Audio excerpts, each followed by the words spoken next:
السلام عليكم أزول.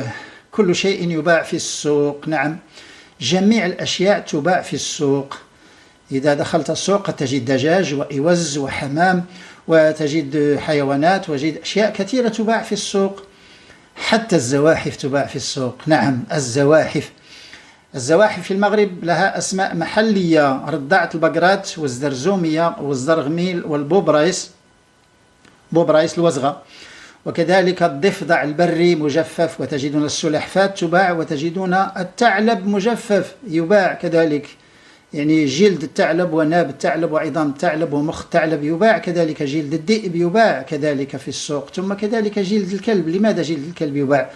ثم كذلك شعر الحمار، وكذلك فئران تباع الفئران، وتباع البوم موكا تباع كذلك مجففة. البوم كذلك تجدونه في السوق، وتجدون الضب، وتجدون مخ الضبع المنتوج الأغلى ثمن، مخ الضبع، نعم، مخ الضبع يباع كذلك في السوق.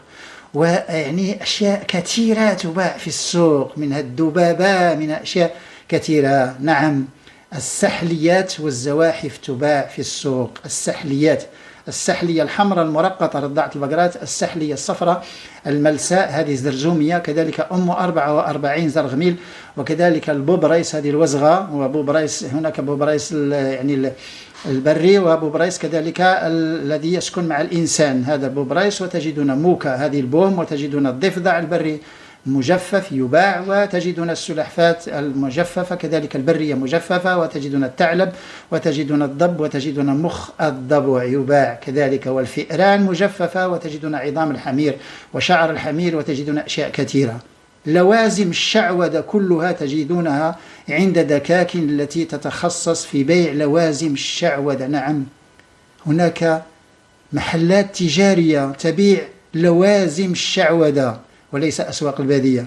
في الجميعة في مدينة الدار البيضاء في درب السلطان، وتجدونها في سطات، وتجدونها في مراكش، وتجدونها في سلا، وفي الرباط، وفي فاس، وتجدونها في كل المدن المغربية. تجدون سوق تجار يبيعون لوازم الشعوذة، نعم صحيح، لوازم الشعوذة. ذهبوا لدرب السلطان سوق الجميعة وستجدون هذه الأشياء كلها، ويعني باع كثير يبيعون هذه الأشياء، ولديهم أموال كثيرة.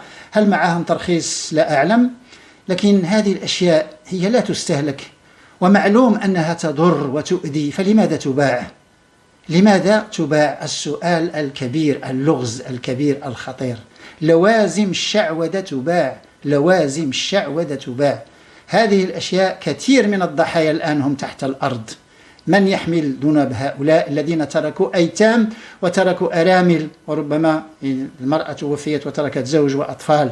من يحمل ذنوب هؤلاء الذين توفوا بالضفدع البري وتوفوا بهذه الزواحف؟ وغدا إن شاء الله سنتكلم عن العقاقر والأحجار والمصائب الكيماوية التي تباع كذلك كلوازم الشعوذة، والتي تؤذي الناس وتقتل الناس. وهذه أدوات الجريمة تباع، نعم، رجال القانون، نعم، أدوات الجريمة تباع علانية، وهناك متاجر تبيع هذه الأشياء. سوق الجميع درب السلطان وسطات ومراكش، وتجدون هذه المسائل التي تباع. لوازم ليس الشعوذة، إنما هذه أدوات الجريمة. هؤلاء لما يشترون هذه الأشياء لماذا يشترونها؟ هؤلاء الباعة لمن يبيعون؟ هل الخطأ في الذي يبيع هذه الأشياء؟ الخطأ في الذي يشتريها. فالذي يشتري، المرأة لما تشتري مخ الضبع لماذا تشتريه؟ ماذا تعمل به؟ أنتم تعلمون لماذا، كل الناس يعلمون لماذا.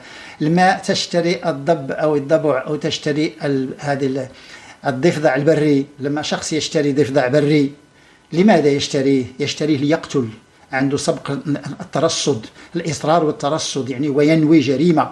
لماذا يشتري رضاعة البقرات مجففة ويشتري أشياء هذه؟ لماذا يشتريها ليقتل الناس، ليتعدى على الناس، ليؤذي الناس. هذه الأشياء يجب أن تنظف، هذه الأشياء يجب أن تنتهي، هذه الأشياء يجب أن تتوقف. It has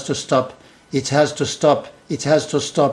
كفى من إذاية الناس، كفى من قتل الناس، كفى من إذاية الناس.